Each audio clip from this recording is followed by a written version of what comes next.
The rain came soft, then steady, a thin curtain between strangers. Outside the cafe window, a young girl stood alone, her cane trembling against the wet pavement. People passed, their umbrellas forming a quiet river of colour and avoidance. Inside, a single father stirred his coffee without looking up. His son, small and curious, pressed his palm to the glass, watching. For a moment, the man saw himself reflected beside her. Two lives adrift in the same silence. He didn't know her name. He only knew she shouldn't be standing there in the cold, waiting for something that might never come. And so, he rose, not out of pity, but recognition. The cafe was half empty, holding the kind of quiet that belonged to rain. Steam rose from cups lined along the counter. The clock above the door ticked unevenly, as though time, too, had grown tired of keeping up. Daniel sat by the window with his son. Eli's shoes barely touched the floor. He swung his legs in small, rhythmic motions. Between them, a bowl of soup cooled untouched, a faint circle of steam fading into the air. Outside, the street was soft with puddles and lamplight. The rain wasn't harsh, just steady, unending. People hurried through it with heads bowed, their reflections trembling in the wet glass. Daniel rubbed his thumb along the rim of his coffee cup. He wasn't thinking about much. Maybe work, maybe bills. Or maybe he was thinking about nothing, which sometimes felt safer. The hum of the place was its own kind of lullaby. Forks touching plates, muted laughter from a table near the back, the occasional hiss from the espresso machine. Then Eli spoke. "Dad," he said quietly, "there's a girl outside." Daniel looked up. The boy's face was turned toward the window, his hand pressed against the fogged glass. At first, Daniel saw only rain, the usual blur of movement and colour. Then, through the water-streaked pane, he noticed her. A girl stood near the curb, her white cane angled awkwardly, tapping once, twice, as if testing where the world ended. Her hair was darkened by the rain, clinging to her face. She was maybe 16, 17, old enough to have learned composure, but young enough for it to crack. Her clothes were soaked through. One sleeve hung torn at the wrist. She didn't move much, just turned her face slightly upward, toward the sound of traffic, then back toward nothing. "She's blind," Eli whispered, his breath clouding the glass. Daniel nodded once, not sure what to say. A woman walked past her, umbrella high, eyes averted. Then a man. He glanced, hesitated, kept going. Eli frowned. Why doesn't she go inside? Daniel watched for another few seconds. Maybe she's waiting for someone. But it's raining. The boy's words weren't demanding, just true. Daniel reached for his cup again, though his hand paused halfway. The steam had gone. The coffee was cold. He tried to focus on the table, on anything small enough to stay still. But in the reflection, her outline remained, a faint, shivering shape against the night. A waiter passed by with a tray of dishes, the smell of butter and bread following him, the sound of a spoon clinking against a cup, life continuing, indifferent, polite. Then a soft thud. The girl's cane slipped from her hand and hit the wet pavement. She bent to find it, fingers searching, her hair falling over her face. Cars hissed by, their tires slicing through shallow water. Eli pushed back his chair. Daniel's hand reached out automatically. "Wait," the boy looked up. She dropped it. Daniel opened his mouth, maybe to say someone else will help her. Maybe to say it's not our place. But he didn't. The words never arrived. Instead, he found himself staring at her again. The way her hand swept the ground in slow, unsure arcs. The way no one stopped. Something pressed at the base of his throat, old and familiar. He stood. The chair legs scraped softly against the floor. Eli watched him, eyes wide but steady. Daniel reached for his jacket from the back of the chair and slipped it on without a word. The warmth inside the cafe seemed to stretch thin as he walked toward the door. The bell above it chimed once, a clean, delicate sound that cut through the room. Heads turned briefly, then returned to their meals. Outside, the air smelled of wet concrete and memory. Rain gathered on his eyelashes, on the fabric of his coat. The girl was still bent down, her hands brushing against the street. Daniel stepped closer, slow enough not to startle her. He crouched and lifted the cane from a puddle, the handle cool in his palm. When he spoke, his voice was soft. "Here," she froze, her head tilting slightly toward him. He extended the cane until it brushed her fingers. She took it carefully, her hand trembling just once before steadying. "Thank you," she said. quiet, unsure. Her voice had that hollow resonance of someone who had spoken to empty spaces too often. Daniel nodded, though she couldn't see it. "You're welcome." She turned slightly toward the sound of his voice. "Is this the cafe?" she asked. "Yes.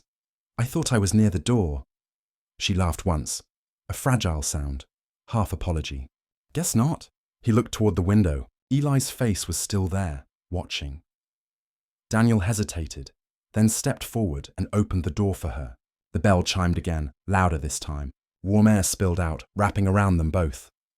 Inside, people looked up briefly, then went back to their meals. The girl stood just inside the doorway, dripping, her cane tapping once against the tile.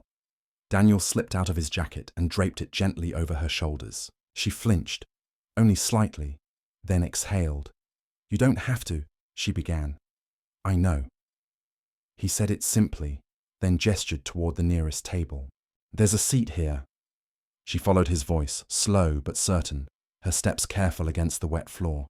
The cane clicked softly, left, right, pause, like a metronome counting courage. When she sat, her fingers brushed against the edge of the table, tracing its shape. She smiled faintly. "It's warm in here." Daniel took the seat across from her, still damp from the rain. He didn't know what to say, so he said nothing. Eli approached, clutching 2 napkins from their table. He placed them beside her without a word. "Thank you," she said again. Eli nodded, eyes wide. "You're really wet," she laughed, a little real this time. "I noticed." The boy slid into the seat beside his father, his voice small but steady. "Dad says warm food helps." Daniel gave a small breath through his nose, almost a smile. "I do say that." He signaled to the waiter, ordered something simple. Soup, bread, tea. The girl sat quietly, listening to the sounds of the cafe. Forks, murmurs, the faint drip of her coat onto the tile. Her fingers moved over the napkin as though memorizing its texture. When the soup arrived, she cupped her hands around the bowl before tasting it. The steam fogged her glasses slightly. "Do you live nearby?" Daniel asked. "Not really." She paused, spoon suspended mid-air. "I was supposed to meet someone. They didn't come." Her words hung between them, small but heavy. Eli leaned forward. "You waited all that time?" She nodded. "It's okay. Happens sometimes." Daniel looked at her, not with pity, but with the quiet recognition of someone who'd known the same kind of waiting. Outside, the rain softened. The sound became gentler, like a long breath finally released. Eli reached for his cocoa. "You can sit with us if you want." She turned toward his voice. "Thank you." They ate in near silence. The cafe carried on, people paying, leaving, laughing softly. But something in the air had shifted. The small kindness between them had changed the temperature of the room. When the check arrived, Daniel didn't look at the total. He simply paid, folded the receipt once, and left it beneath the empty cup. As they stood to leave, the girl reached for her cane again, but Daniel held out his hand instead. "It's slippery outside," he said. She hesitated, then placed her hand lightly on his arm. They stepped out together into the thinning rain, Eli close behind. The street smelled of wet leaves and light. The clouds had begun to lift, just enough for the last blue of dusk to return. None of them spoke for a while. Sometimes words only break what silence can hold better. The rain had slowed to a mist, the kind that hung in the air, soft and patient. Streetlights cast long reflections over the pavement, each puddle trembling as if holding its breath. Daniel walked slowly, his jacket gone, his shirt damp at the shoulders. Beside him, the girl matched his pace, one hand light on his arm, the other gripping her cane. Behind them, Eli hopped between puddles, his small laughter breaking the hush of the evening. They moved without urgency. There was something sacred about that pace, as though rushing would dissolve the fragile thread holding the moment together. "You didn't have to walk me," she said quietly. Daniel glanced at her. "It's late. I've gone home alone plenty of times." "I know." She tilted her head at his tone. There wasn't pity in it, only a quiet insistence, like he was talking to himself as much as to her. He guided her gently around a broken patch of sidewalk. Her cane clicked against the curb. "You always this careful with strangers?" she asked. He thought for a second. "Not really." Eli looked up from a puddle. "You're not a stranger now," he said. The girl's mouth curved into something almost like a smile. Then I'm lucky. They turned down a smaller street. Houses lined both sides. Modest, the kind that carried the scent of old wood and rain. Curtains glowed faintly from inside, lives continuing behind them. The girl paused once, listening. There's a bakery around the corner, right? Daniel nodded, though she couldn't see. There is. I thought so. I can smell the bread when it's warm. Her awareness made him look differently at the street. The air, the hum of a faraway radio, the way light touched the puddles. She experienced the world in outlines and echoes. It made his usual seeing feel clumsy. What's your name? Eli asked. Lena. He repeated it softly as if testing how it sounded in air. Lena, she smiled toward the sound. And you? Eli, and that's my dad. Hi, Eli. Hi, Dad. Daniel gave a quiet laugh through his nose. Daniel, she echoed. You sound like someone who fixes things. He looked at her, surprised. Sometimes, she nodded slightly. I can tell. They reached the corner, where the street turned narrow. A small dog barked behind a fence, then went quiet again. Lena slowed, tapping her cane ahead. The sidewalk here was uneven, scattered with fallen leaves. Daniel offered his hand again, but she shook her head gently. I've got it! He let her lead, her cane tracing the rhythm of the street. It was like watching someone read the world in a different language, one that didn't need sight to make sense. Eli's voice came from behind. How do you know where you're going? Lena smiled, by sound mostly. The way cars echo off buildings, how the air changes near open space. He nodded thoughtfully, as if cataloguing a secret. Sometimes, she continued, it's like walking inside a song I already know. Daniel watched her face as she said it, calm, certain. She wasn't helpless. She was navigating something bigger than sight. They stopped beneath a flickering street lamp. Rainwater dripped from its rim in uneven drops. Lena tilted her head slightly. You're quiet, Daniel. Just listening. To what? He looked around. The hush of wet air, the sound of Eli's shoes squelching, the faint hum of an engine blocks away. Everything you hear, he said. I usually miss. She smiled faintly. Then tonight we're even. A bus rumbled by, its headlights flaring briefly across their faces. Daniel's eyes followed it until it disappeared around the bend. Lena spoke again, softer now. You and Eli, you sound close. We are, he said. We had to be. Her cane paused mid-tap. You lost someone. He didn't answer right away. The rain had stopped completely now, leaving the air cool and hollow. Yeah, he said finally. His mother! Lena nodded, not asking how or when. Some truths didn't need the scaffolding of detail. I'm sorry, she said simply. He looked down at Eli, who had gone quiet, tracing his shoe in a puddle. We're okay. Lena's hand brushed his sleeve lightly. Unintentional, but enough to feel. You don't sound okay, she murmured. Daniel didn't argue. They walked the next block in silence. The houses thinned, replaced by a small park. Empty swings glistening under the streetlight, water gathering on the seats. Eli ran ahead, testing how far the light stretched before the darkness took him. Lena stopped again, listening. He sounds happy. He is, Daniel said. When it rains, he always is. Why? Says it makes everything sound alive. Lena's lips curved slightly. Smart kid. Daniel glanced at her. He gets that from his mother. They stood there a moment longer. The sound of Eli's shoes echoed faintly between swings.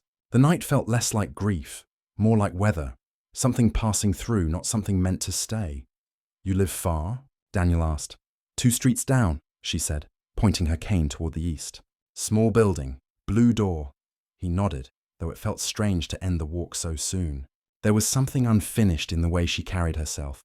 Not broken, but suspended. As they approached the building, Lena slowed. Her shoes left small wet prints on the steps. This is me. The blue door was chipped at the edges.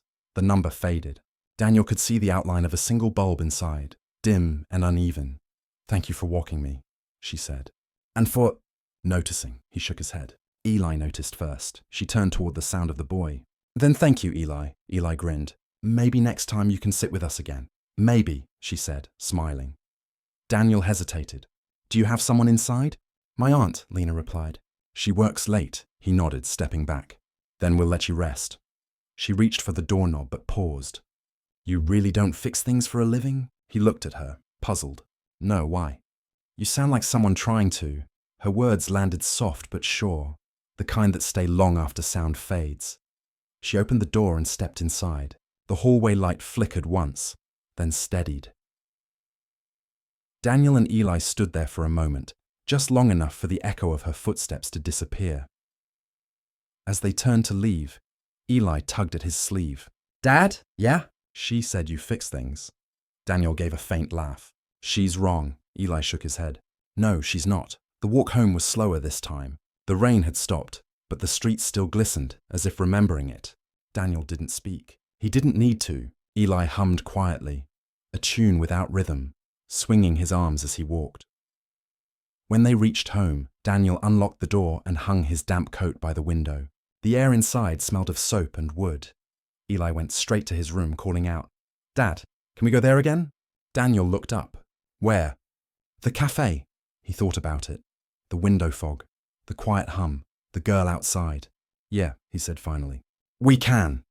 Eli grinned and disappeared behind his door. Daniel stood alone in the living room. The rain had left faint streaks on the window, tracing the same lines the girl's cane had made on the ground. He watched them a while, unmoving. Then, almost without thinking, he took a notepad from the counter and wrote something small. A few words, nothing more. "If you ever need a warm seat, we're usually by the window." He folded it once, left it on the table. He didn't know if he'd see her again, but he wanted to remember how it felt. That simple act of stepping into someone else's rain. Outside, the clouds began to break apart, revealing a faint spill of moonlight over the wet street. Daniel stood there a while longer, listening, not to grief this time, but to quiet. The rain didn't return for several days. Instead, mornings arrived pale and dry, the kind that carried a faint smell of dust instead of dew. The cafe felt different now. Quieter, though no one would have noticed except Daniel. He sat in his usual place by the window, Eli across from him with a half-eaten pastry. The same clock ticked above the counter, always slightly off-beat. The same radio played an old tune that had outlived its meaning. And yet, Daniel kept glancing toward the glass, toward the street outside, as if expecting the rain to bring someone back with it. Eli noticed. "You're looking for her," he said, not accusing, just knowing. Daniel didn't answer. His hand turned the coffee cup slowly, tracing the rim again and again. "I liked her," Eli added. "She listened when I talked." Daniel gave a quiet breath of agreement. "Yeah, she'll come back," Eli said. "She left her smile here." Daniel looked up, half smiling. "Her smile?" "Yeah, you didn't see it?" He didn't reply. Because maybe he had, and maybe that was why the cafe didn't sound the same anymore. A week passed before it rained again, a thin drizzle at first, then heavier, the kind that brought back the sound of last time, the sound that had started everything. Daniel and Eli were there again that evening, not because they planned to be, but because some routines grow around moments we don't forget. Eli had his usual cocoa. Daniel, another cup of black coffee that would go cold before he finished it. He'd just lifted it when the bell above the door chimed. He looked up and saw her. Lena stood in the doorway, rain clinging to her coat, her cane folded neatly in one hand. Her hair was still damp, but this time she wasn't trembling. The waiter recognized her and gestured toward a corner seat, but she hesitated. "Is the window table taken?" Daniel raised his hand slightly. "It's not." Her head turned toward his voice. The faintest relief crossed her face, a soundless exhale. "Then I'll sit there." She walked slowly, tapping once before unfolding her cane. Daniel stood and helped guide her to the seat. Eli grinned, small and proud. "You came back," he said. "I said maybe," Lena answered, smiling. Maybe turned into yes. She set her cane beside the table. Daniel noticed she wore the same coat, though the left sleeve had been patched. "Still raining," he said. "It likes finding me," she replied. Her voice was steady, but there was something behind it, an exhaustion that didn't belong to the weather. When the waiter came, she ordered tea and toast, then folded her hands on the table. The movement was careful, measured, as though even gestures needed listening. Daniel reached into his pocket and placed a folded note on the table. "Found this near your door," he said. Lena tilted her head, curious. "You left me something," he nodded. "Didn't expect you to find it." She reached out, fingertips brushing the paper. The corner of her mouth lifted slightly as she traced the words. Small, careful letters written in pen. If you ever need a warm seat, we're usually by the window. Her throat moved once. A quiet swallow. That's kind. It's true, Daniel said simply. Eli leaned forward. He wrote it after we got home. Daniel gave him a look, half warning, half affection. Eli shrugged, smiling. Lena turned the note in her hands. You must write softly. The ink feels calm, Daniel blinked. Didn't know ink could feel. Everything feels if you pay attention, she said. The rain tapped against the window, a rhythm that seemed to echo her words. For a while, they sat in the comfort of small sounds, cutlery, the hum of the espresso machine, the soft clink of cups. Lena sipped her tea in tiny measured pauses, her fingers warming against the porcelain. When she finally spoke again, her voice had changed. Lower. Almost fragile. I lost my vision 3 years ago, she said. Daniel looked at her, not with shock, but with a slow understanding that deepened the silence. I used to paint, she continued. Mostly faces. Hands, sometimes. I liked hands. Eli tilted his head. Why hands? They tell the truth before people do, she said softly. They shake when words don't. Daniel's eyes lowered to his own hands, calloused, uneven from work. They rested against the table now still, Lena continued. After the accident, I stopped going out for a long time. The first time I tried, I got lost in the rain. That's why I freeze when it starts. The memory hung there, unpolished, real. Then, she said, someone stopped. You. Daniel's fingers tightened around his cup. It was nothing, Lena shook her head. You'd be surprised how much nothing feels like everything when no one else sees you. Eli's eyes flickered between them, sensing the weight, but not naming it. Daniel leaned back slightly, the chair creaking under his shift. I'm not good at helping. You're better at it than most, she said. He didn't answer. He didn't need to. The waiter refilled her tea, and the three of them sat quietly, watching the condensation bead along the glass. The street outside blurred into silver streaks, the kind of rain that softened edges instead of erasing them. Lena spoke again, her voice faint. Sometimes I wonder what people see when they look at me. Eli didn't hesitate. You look like someone brave, she smiled, her eyes lowering. Brave feels different than it sounds. Daniel looked at his son. He says what he thinks. I like that, Lena said. Another pause.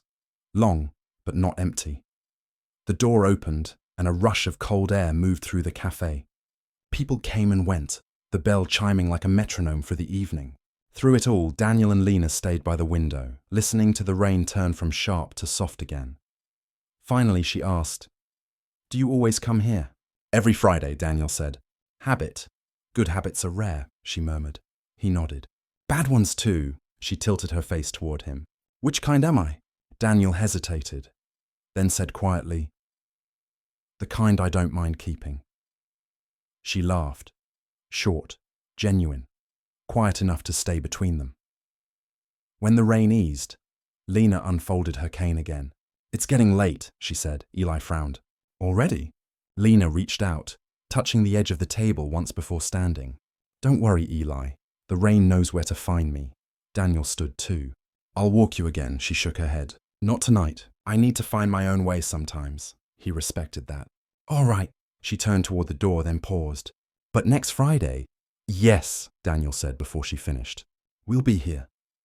She smiled toward the sound of his voice, then walked out into the soft drizzle. The bell chimed once, the air cooling briefly.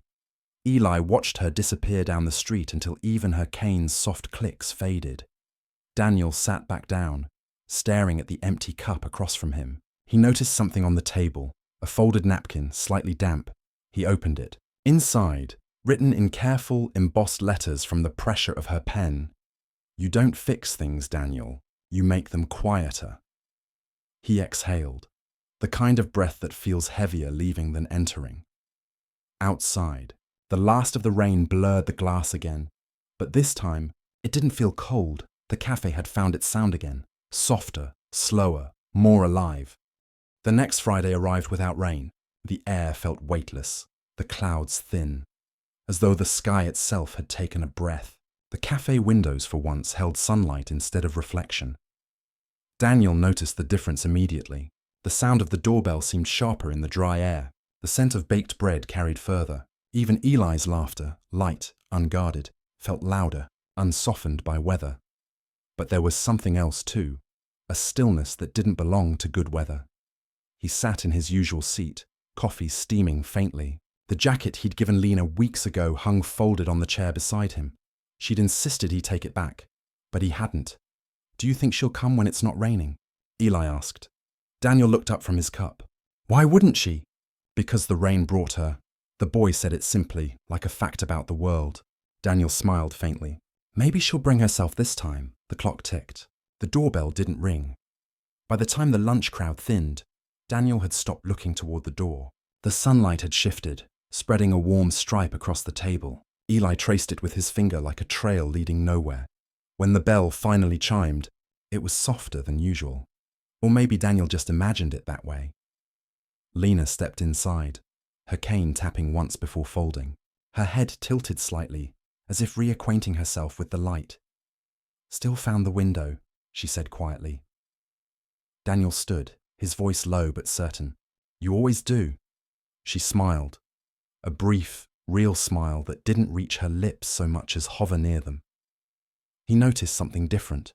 Her hair was tied back, her clothes lighter, a faint trace of color along her scarf. The world around her seemed to have softened just enough to let her through. Eli grinned. "See, Dad?" The sun didn't scare her off. Lena laughed, shaking her head. "Not yet." They sat together. The same table, same rhythm, but without the rain between them. "How's the painting?" Daniel asked. She hesitated. "I tried again. Not colors anymore, just texture. Raised paint, patterns I can feel. It's different." "Still painting, though," he said. "Still trying," she corrected. Eli leaned in. "Can you show us sometime?" Lena smiled toward his voice. "If you promise not to laugh." "Promise," he said, solemn. She reached into her bag, pulling out a small square canvas wrapped in cloth. When she unfolded it, Daniel saw a pale surface streaked with uneven lines of layered paint. The strokes were raised, crossing each other in soft arcs. He leaned closer. "What is it?" She tilted her head, thoughtful. "It's called Sound After Rain." Eli squinted. "It looks like waves." "Good," she said. "That's what I wanted it to feel like." Daniel traced a finger just above the paint, careful not to touch. "You can feel the rhythm even without seeing it." "That's the point," Lena said. "Some things are better found through fingers." For a moment, the three of them sat quietly, the small painting between them like an unspoken agreement. Proof that silence could create something, not just hold it. Then Daniel asked, "Do you sell them?" She shook her head. "No one buys paintings they can't see." "They could learn to," he said. She smiled faintly. "You say that like it's easy." He didn't answer. He didn't need to. Eli reached out and brushed his fingertip along one raised curve. "It feels like sound," he whispered. Lena nodded. "Then it's working."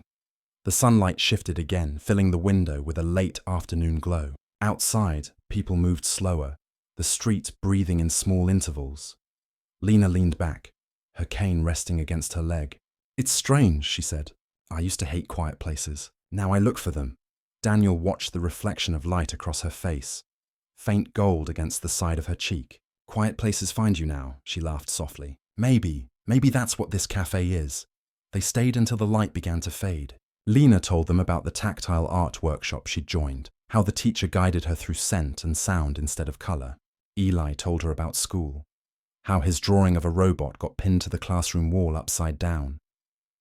She listened carefully, laughing in all the right places, but Daniel could see something underneath. The way her fingers tapped the table edge when she thought she wasn't being watched. The rhythm was small but uneven. When Eli went to the counter for another cocoa, Daniel asked quietly, "Something wrong?" Lena paused, then exhaled. "My aunt's moving, far away. She's been taking care of me since the accident." "Where?" "North, her job transfer. Will you go?" She shook her head. "I can't. My classes are here." "You'll manage?" Her voice softened. "I've been managing for years." But there was a thinness in it, a small tremor she couldn't quite hide. Daniel didn't press. Instead, he said, "If you need anything." She stopped him gently. "Daniel." He met her gaze, though she couldn't see it. I don't want kindness to turn into debt, she said. He understood, not the words, but the fear behind them. Then call it something else. Like what? He thought for a moment. Companionship, she smiled faintly. That sounds older than both of us. Eli returned just then, holding 3 napkins instead of cocoa. I forgot what I was getting, they laughed, the moment breaking cleanly. When it was time to leave, the sky had faded into a pale grey. Not rain yet, but near it. Lena stood unfolding her cane. I'll walk myself tonight, she said. The streets sound familiar, Eli frowned. You sure? I'm sure, Daniel nodded. All right. As she reached the door, she turned slightly toward them. Next time, I'll bring another painting. One you can't see either, he smiled. Good. We'll be here. She left, her figure moving steadily along the pavement, cane tapping in rhythm with her steps. The sound faded, replaced by the hush of twilight. Daniel and Eli lingered longer than usual. Eli traced circles on the table with his finger. Dad? Yeah? Do you think she's lonely? Daniel looked at the empty chair across from them. Sometimes. Then why does she sound okay? He thought for a long moment. Because people who live with silence learn how to make peace with it. Eli looked out the window. Like you? Daniel turned his gaze to the glass, where the faint reflection of himself and his son blurred against the darkening street. Maybe like me. They left the cafe as the first drops began to fall again, soft, unsure, like the beginning of something trying to remember itself. At home, Daniel placed Lena's small painting on the windowsill. When the light hit it, the raised strokes cast shadows that looked almost like ripples. He stood there a long while, watching, though he wasn't sure what he was waiting for. The world outside was quiet. The rain came back, not to start something new, but to continue what hadn't ended. The rain didn't return gently this time. It came heavy and fast, not the soft percussion that lingered against windows, but the kind that erased sound altogether. By dusk, the cafe had emptied. Lights flickered in brief pulses, the smell of damp earth filling the air before every gust. Daniel sat by the same window, his coat unbuttoned, hands wrapped around a paper cup that had long gone cold. Eli wasn't with him, asleep over at a friend's house, the first in months. The quiet felt larger without his son, and Daniel wasn't sure if it was peace or ache. The doorbell rang weakly through the wind. Lena stepped inside, soaked to her sleeves, cane trembling slightly as she folded it. Her face was calm, but her breath was uneven. Storm caught me halfway, she said, voice quiet but controlled. Daniel stood immediately. You walked here? I was already close. Her words carried no apology, but the damp trail behind her spoke enough. He guided her toward their table, the same one by the window. As she sat, the thunder broke. The lights blinked once, then steadied. She brushed a wet strand of hair behind her ear. Funny, she said. You don't notice thunder until you can't see the flash. Daniel nodded, though she couldn't see it. You hear it first always. The cafe felt smaller tonight. The walls hummed faintly with the storm's pulse. The barista wiped down the counter once more, then locked the front door and left a quiet sign flipped to closed. Only the two of them remained. Do you want tea? Daniel asked. Lena hesitated, then nodded. Something warm. He poured water from the small pot behind the counter, found a tea bag, stirred. The spoon clinked lightly, a sound that felt louder than it should have. When he brought the cup to her, she reached out carefully, her fingers brushing his wrist for direction. The contact was brief but grounding, like a reminder that space could be shared without sight. Thank you, she said. You shouldn't have come out in this. She smiled faintly. I told myself the same thing halfway here. The thunder rolled again, closer now. The window shook. Daniel glanced toward them, half expecting to see the glass bend. Sometimes, Lena said quietly. I walk during storms. It's strange, but when everything sounds like chaos, I don't feel as alone. Daniel looked at her. Because the world makes noise for you? She turned her face toward the sound of his voice. Because no one notices silence when everything's loud. He let that settle. Then softly. That's a hard kind of comfort. It's the only kind that stays. The lights flickered again, this time longer, then darkness. Only the sound of rain remained, filling the space between them. Daniel reached for his phone. The dim screen lit their table for a moment. Power's out, Lena's voice was calm. That happens sometimes. He slid the phone across the table so the glow reached her hands. She didn't touch it. I don't need it, she said.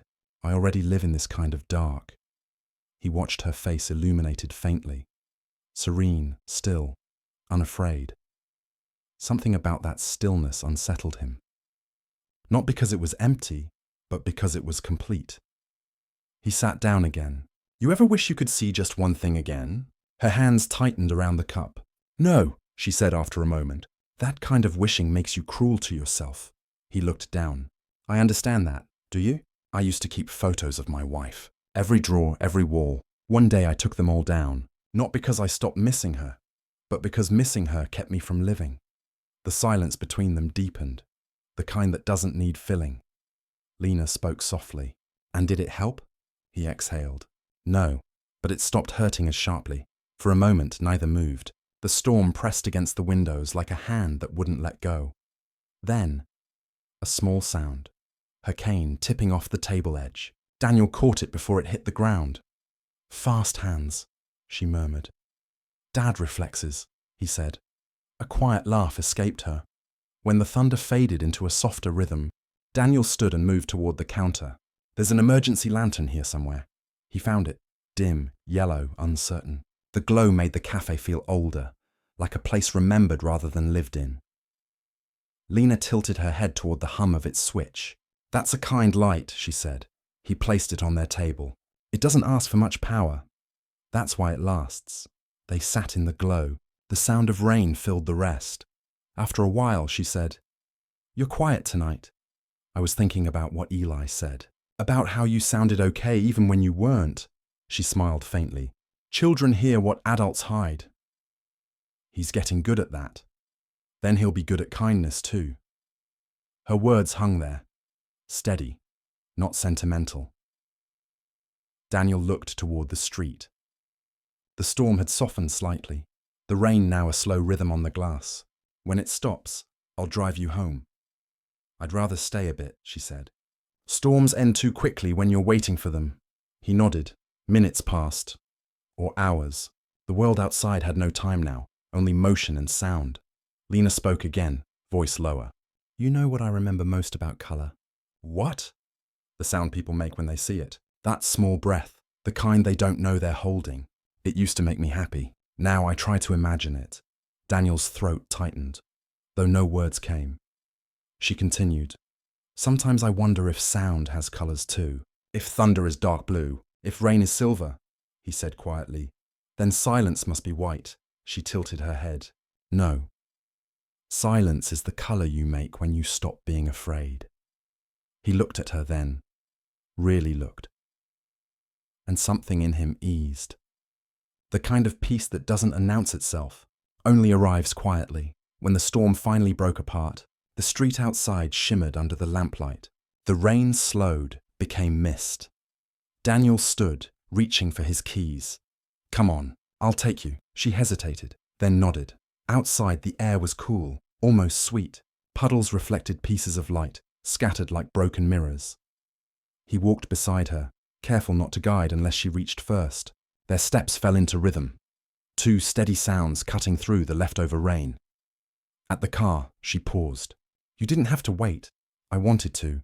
As he opened the door, she said, You and Eli, you've given me more routine than I've had in years. He looked at her, the reflection of streetlight across her face. And you've reminded us what quiet can sound like.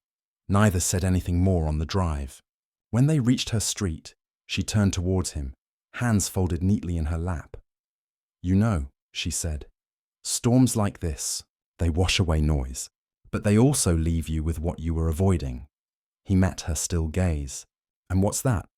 She smiled faintly. Yourself. He didn't respond, not because he disagreed, but because the truth rarely needed agreement. When she stepped out, she paused, Kane resting beside her. Daniel, she said, yes? If you ever find yourself listening for something that isn't there, don't mistake it for silence. It might just be waiting. She closed the door. He sat there for a while, the sound of rain soft against the windshield, the faint echo of her words staying long after she'd gone inside.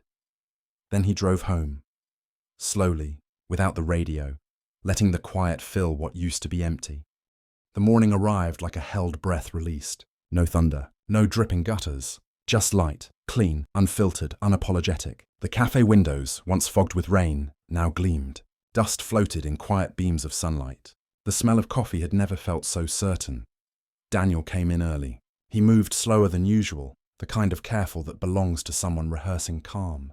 The barista greeted him, cheerful but not intrusive. He nodded, smiled politely, and took his usual table. The painting Lena had given him, Sound After Rain, rested against his bag. He'd brought it today, though he didn't know why. Maybe he wanted her to see it again, to remind her she'd made something that lasted. Outside, the world had gone back to its usual pace. Shoes against pavement, doors opening, closing, the soft chatter of normalcy. But something inside Daniel hadn't reset with the weather. He kept glancing toward the door, not impatiently, just out of habit. Every time the bell chimed, he looked up. Every time, it wasn't her.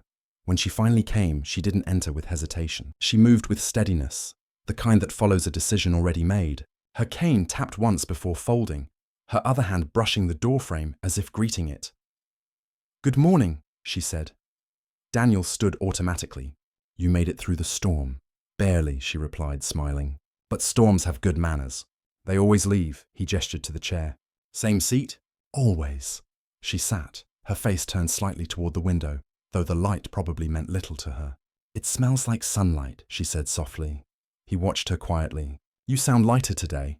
"I am," she said. "Or maybe I'm just less heavy." The barista brought coffee and cocoa without being asked. Familiarity had become routine, quiet, unspoken. Daniel placed the small painting on the table between them. She reached out, fingertips tracing its edge. "You kept it." "Didn't seem right to leave it at home," she nodded. "It looks better in the light." He smiled faintly. "You can't see it." "I can feel how people look at it," she said. "That's enough." The air felt still for a while. People moved around them. Chairs scraped, spoons stirred. But the space at their table stayed its own kind of quiet. Then Lena said, "I've been thinking about something you said last night." Daniel looked up. "Which part?" "The part about missing what keeps you from living." He nodded slowly. "I think I've done that," she continued. "I kept holding on to the version of me who painted sunsets, the one who saw everything. But she's gone." Her hands rested on the table, palms open. "And I keep trying to paint for her instead of for me." Daniel leaned back slightly. "What would painting for you look like?" She smiled, small but sure. "Maybe less about color, more about sound. About what you feel before you notice it," he nodded. "Then maybe you've already started." She tilted her head. "You think so?" He gestured towards Sound After Rain. "That painting doesn't need eyes. It just needs presence." She let the thought linger. "Presence," she repeated quietly, as if testing the weight of the word. Eli arrived midway through their silence, hair damp from running, a paper bag in hand. "Dad, they're selling banana bread again!" Daniel laughed softly. "You sprinted for that?" "Of course," Eli said, placing the bag on the table. "Hi, Lena." "Hi, Eli," she said warmly. "Saved me any?" "Half," she smiled. "Generous." They shared it, uneven slices, crumbs scattering across napkins. It felt like nothing special, but that was exactly what made it sacred. An ordinary morning, allowed to stay ordinary. Halfway through the meal, a small sound cut through their calm. A thud, followed by a faint scrape. Eli turned first. "Lena, your cane—" "I've got it," she said, bending down slightly, but her hand brushed only air. Before Daniel could move, Eli slipped from his chair, crouched, and placed the cane gently back against her leg. "There," he said. "No storm this time." Lena paused, then laughed softly, the kind that stays close to the chest. She reached out, fingers brushing his hair lightly. "Thank you, Eli," he shrugged. "That's what friends do." Something subtle shifted in Daniel then. A warmth that didn't rush, didn't swell, just settled. It wasn't pity, and it wasn't gratitude. It was recognition that two people could fill each other's missing pieces without even knowing how.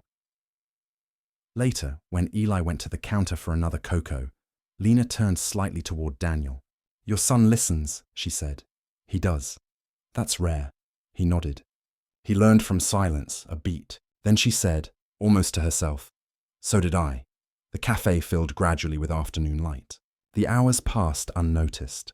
At one point, Lena stood to leave, folding her cane with practiced grace. "Back tomorrow?" Daniel asked. She hesitated, then said, "Maybe not for a few days. Everything all right?" She smiled gently. "I'm teaching a class, tactile art for beginners." He raised his brows slightly. "Teaching?" She nodded. "Someone has to show them silence isn't empty." That sounds like something worth doing. It feels like something worth staying for. He wanted to ask what she meant. Staying where? But stopped himself. Instead, he said, "Then they'll be lucky to have you." She reached for the table once more, her fingers brushing the painting's raised ridges. "Can I borrow this?" He blinked. "You want it back?" "Just for a while," she said. "It started with you. It should keep teaching me." He handed it to her carefully. "Promise you'll bring it back?" She smiled. "Only if you promise to wait." Her words weren't dramatic, just simple, almost practical, but they lingered, heavier than anything else that morning. Daniel watched her leave, cane tapping lightly, coat swinging with each step. The sunlight followed her through the glass door. For a moment, she was just another silhouette in motion. Then she turned her head slightly, as if knowing he was still watching. He lifted a hand, not to wave, not to stop her, just to acknowledge. She nodded once, then continued down the street. Eli returned to the table, cocoa in hand. "She leaving already?" "For now," Daniel said. "Will she come back?" Daniel looked at the door, still moving slightly from her exit. "I think so." Eli took a sip. "You always say that, and I'm usually right," Daniel replied. They stayed a little longer, long enough for the light to fade and the cafe to empty again. When they finally stood to leave, the table felt lighter, not emptier, just less burdened by waiting. Outside, the air smelled of clean stone and something faintly sweet, like rain that had decided to rest. Daniel looked up at the sky. For the first time in weeks, it wasn't grey. He closed his eyes, letting the light press gently against his eyelids. Behind him, Eli tugged his sleeve. "Dad, yeah?" She said silence isn't empty. "Do you think that's true?" Daniel thought for a moment, then answered softly.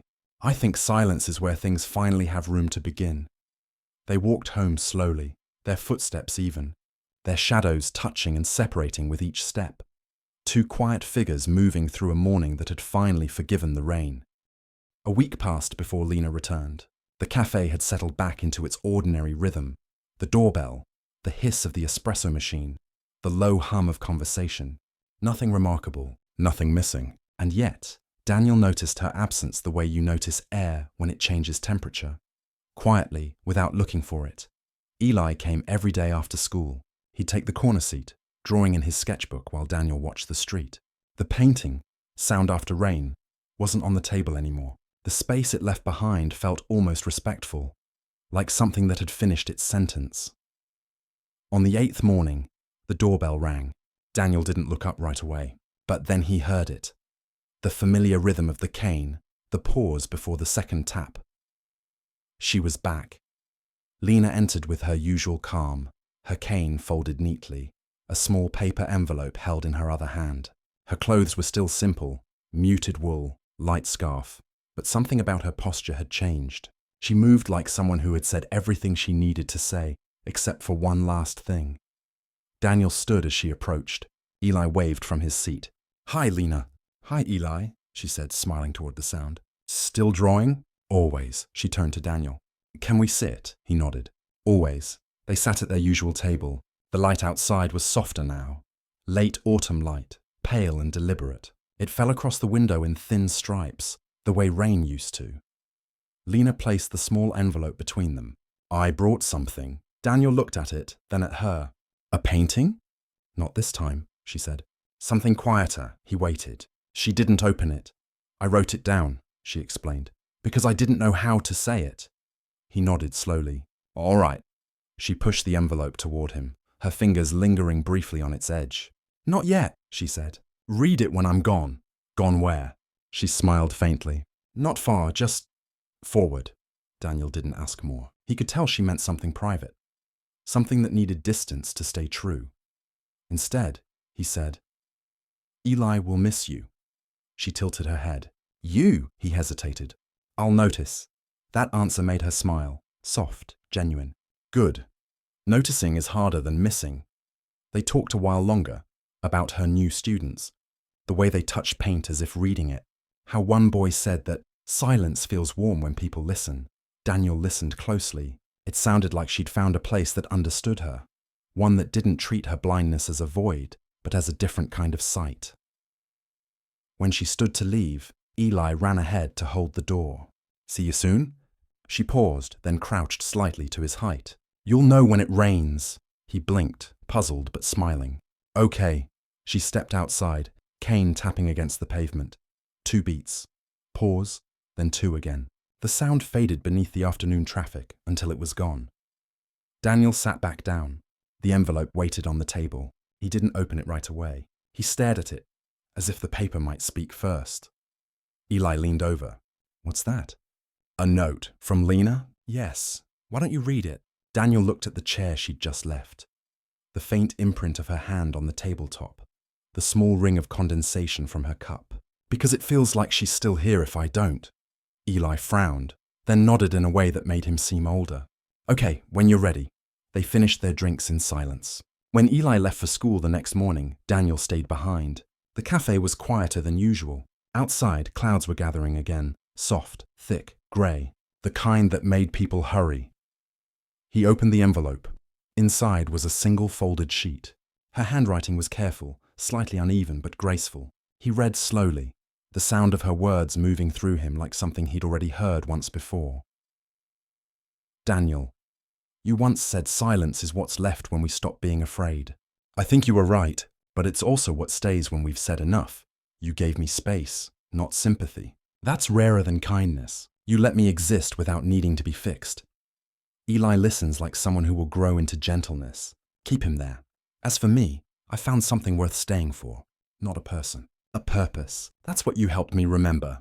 If rain comes again, don't wait at the window. Step outside. Sometimes the sound you're waiting for isn't returning. It's beginning somewhere else. Lena, he read it twice. Then once more, slower, letting the pauses settle between the lines. When he finally folded it, he didn't put it away. He placed it beside his cup, the words still open, still breathing. Outside, the first drop started. Slow, uncertain. He looked through the window. The rain was soft this time, almost shy. He stood, walked to the door and stepped out. The air was cool. The rain found him easily, tracing his shoulders, his hair, his hands. It wasn't a storm, just a reminder. He walked without an umbrella, letting the sound build around him. Each drop stitching the world back together. Cars passed. People hurried. He didn't. Across the street, a small gallery window caught his attention. In the display, a single piece hung alone. Textured canvas, raised strokes, uneven but deliberate. A small card beneath it read, "L. Ainsworth, silence, remembered." Daniel stood there, drenched, smiling, just slightly. He didn't go inside. He didn't need to. The rain did what Lena said it would. It began something else. When he finally turned back toward the cafe, the window reflected him faintly. One figure standing in the rain, not waiting anymore.